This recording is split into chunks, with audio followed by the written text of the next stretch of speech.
always an honor and really our responsibility to gather together in the name of peace for all of our people. And I mean, it's so good to see so many friends of mine, people who I've worked with, fought side by side with for many years now, not surprisingly, because we all understand that this mission is critical. I especially want to acknowledge the Anwar Sadat Commission chairs Joseph Stam, Jack Avital, Saul Goldner, Andrew Friedman, and of course, Delta Galil CEO Isaac Daba. We are marking the 40th anniversary of Anwar Sadat's famous trip to Israel. I was actually in elementary school when this happened, and I will tell you that while I was certainly not leaning forward politically at that time in my life, as a young Jewish little girl, that is my earliest memory of the plight that Israel faced and continues to face. And I remember being so hopeful and my heart being so full that it was the first time in, certainly in my short life at the time, but in generations, that there had been an overture from the Arab world to really start to move peace forward. And if you remember, in front of the Israeli Knesset, Anwar Sadat pledged to approach the situation with an open mind and an open heart and with a conscious determination so that we might establish permanent peace based on justice. And today we are inspired by Sadat's open mind and open heart, and we try to emulate his conscious determination. And we have to reaffirm our commitment to that permanent peace based on justice, because it's a permanent peace that is long overdue.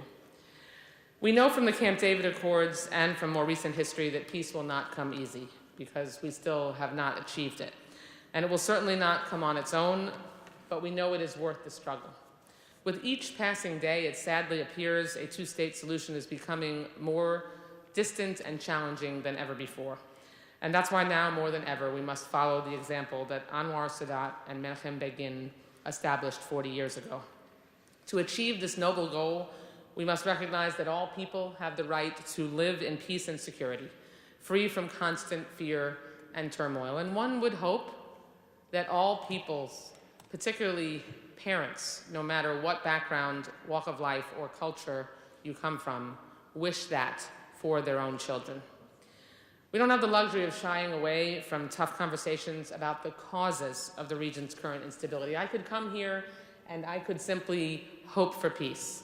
I could throw pablum at you and say, of course we all believe in harmony and coming together and working together, but we know that today Israelis still live under a relentless threat of violence that has put peace even further out of reach and makes it much more difficult. And that's why the bipartisan U.S. commitment to protecting Israel's security is essential in recognizing Israel as the homeland of the Jewish people, because we cannot have peace without that recognition.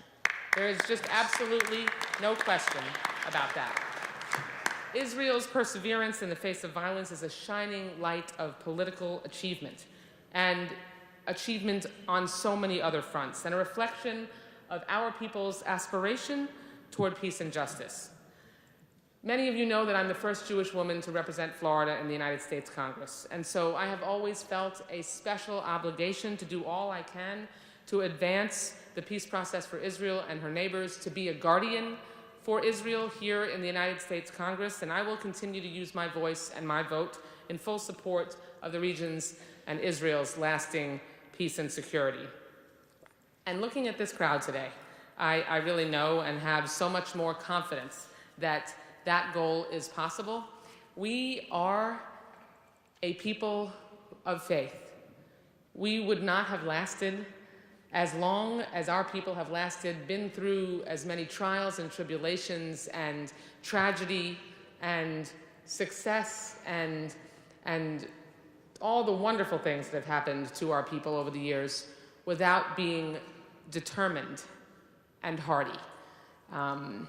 There is really nothing that can stop our people from continuing to thrive, and we need to continue. And our unity, please remember, this is what I want to leave you with.